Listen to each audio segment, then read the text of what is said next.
గోడ చూపిస్తున్నావు కదా, ఇది దాదాపు 1 మీటర్ వెడల్పుతో ఉన్నింది. ఈ పూర్వం ఈ కట్టేదానికోసం రాళ్ళు మన సమీప గ్రామమైన కాసర్లకుంట నుంచి తీసుకొచ్చేవాళ్ళము. మన ఊరికి ఆ కాలంలో ఏ రాయి ఎటువంటి రాయి లేవు, కల్లు రాయి దూరంగా ఉండేది.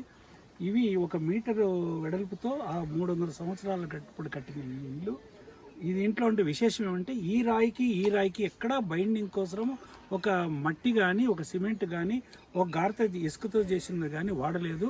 కానీ ఈ 300 సంవత్సరాలు ఏ ఇండ్లు కాలక్రమేణా నివాస యోగ్యం లేక పిల్లలు ఎక్కడ వలసపోవడం, ఆ తర్వాత కొంతమంది ఎస్సీ కాలనీలు పోవడంతో రావడంతో ఇది శిథిలావస్థకి కేవలం ఉండడానికి వీలు లేని పరిస్థితుల్లో దీన్ని వదిలేయాల్సి వచ్చింది. ఇక్కడే ఈ ఒకప్పుడు శ్రీరంగారి గల్లీ అంటారు. ఒక 15 ఇళ్ళు కలకల్లాడుతుండేది. ఈరోజు చెట్టుకొని ఏదో 1-2 ఇళ్ళు ఉన్నాయి. వీళ్ళు కూడా పిల్లలు చదువు అయిపోయినాక ఒక తరం తర్వాత స్లోగా మా గ్రామంలో ఒకప్పుడు 1000 మంది జనాభా అనేది పట్టుమని ఈరోజు 300 మంది కూడా లేరు. ఈ వైపు చూస్తే ఇక్కడ నుంచి ఆ చెట్టు చివరి వరకు ఒక అంటుడు మిద్దెలాగా ఉండేటి.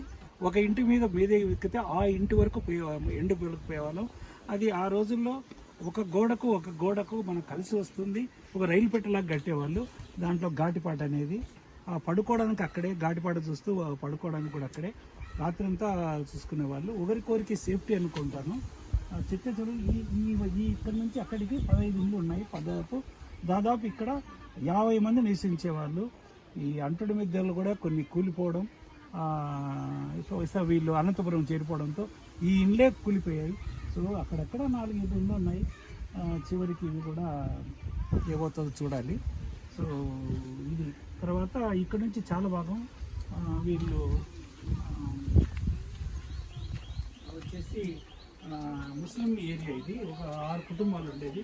వీళ్ళు కాలక్రమేణా వ్యాపారం చేసి వాళ్ళు బయటికి వెళ్ళిపోయారు. ఈ విధంగా గోడలు శిథిలావస్థలు ఇట్లా ఉన్నాయి. సో ఇంతవరకు ఇవి స్వచ్ఛత రీత్యా ఈ బిల్డింగ్లన్నీ తీసేసి ఇది ఏదైనా ఒకప్పుడు ఈ అంటుడి మిద్దెల్లో ఘాటిపాటలు ఉండేటి. ఆ ఘాటిపాటలు తరంలో పిల్లలు చదువులు రావడంతో అది వెడల్పు తక్కువయ్యి పిల్లలకు సపరేట్గా రావడంతో ఆ ఘాటిపాటలు తీసేసాం. ఇలాంటి సైట్లు ప్రజలకు మరొక రకంగా ఉపయోగిస్తే బాగుంటుందనే ఆలోచనలో మన గ్రామ వైకేపీ సభ్యులకు తెలియజేస్తున్నాను.